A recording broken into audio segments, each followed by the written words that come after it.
I was recently gifted these from Japan, so today I will be making a creative chopstick holder.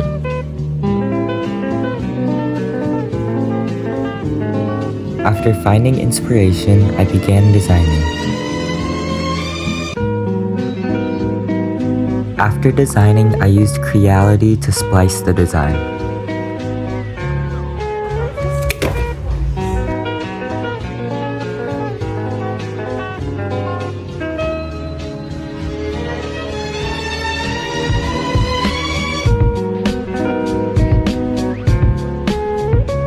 After painting it, it was ready to be hung up on my wall.